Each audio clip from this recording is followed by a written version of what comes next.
Hi అండి, అందరికీ నమస్తే. Welcome to my channel Lakshmi's home stories. అందరూ ఎలా ఉన్నారండి? బాగున్నారా? ఈరోజు మా లంచ్లోకి మా అందరి ఫేవరెట్ అయిన ముద్దపప్పు ఆవకాయ అన్నం చేస్తున్నాను, అలాంగ్ విత్ నెయ్యి. ఈ రెసిపీ ఎవరికి ఇష్టం ఉండదు చెప్పండి? చిన్నపిల్లల నుంచి పెద్దవాళ్ళందరికీ కూడా చాలా ఇష్టమైన రెసిపీ ఇది.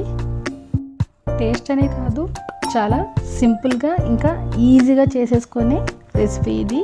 మనకి ఎప్పుడైనా ఇంట్లో కాయగూరలు లేనప్పుడో, లేదో మనకి బద్ధకంగా ఉన్నప్పుడో, అదే కాదు మనకి టైం లేదు త్వరగా అయిపోవాలి అనుకున్నప్పుడు మనం ఈ రెసిపీ అన్నది చేసేసుకుంటే త్వరగా అయిపోతుంది. అలాగే మనకి టేస్టీగా ఉన్న ఒక రెసిపీ కూడా మనకి తయారైపోతుంది.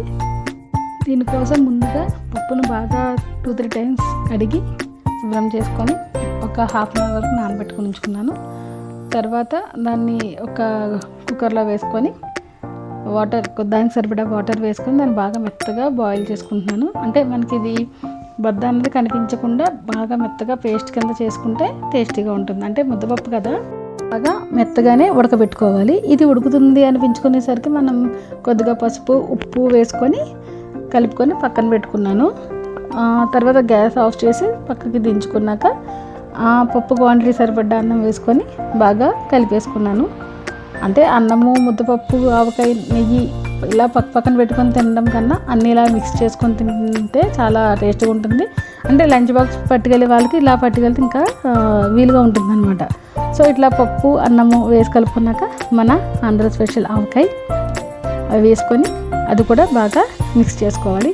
ఇది పెద్ద ముక్క ఆవకాయ కాబట్టి నేను ఏం చేశానంటే హ్యాండ్తో లైట్గా పీసెస్ ఉన్నాయి కదా, మామిడికాయ పీసెస్, ఆవకాయ పీసెస్, అవి చిన్న ముక్కల కింద నలిపేసాను హ్యాండ్ తోటే. అండ్ దీనికి ఇంకా టేస్ట్ ఎన్హాన్స్ అవ్వాలి అంటే కనుక ఖచ్చితంగా ఉండాల్సింది నెయ్యి. సో ఆ నెయ్యి కూడా వేసుకొని బాగా మిక్స్ చేసేసుకొని వేడివేడిగా సర్వ్ చేసుకోవడమే. ఇలా ఎంతమందికి ఈ రెసిపీ అన్నది ఇష్టం చెప్పండి. Please subscribe to my channel. Thank you.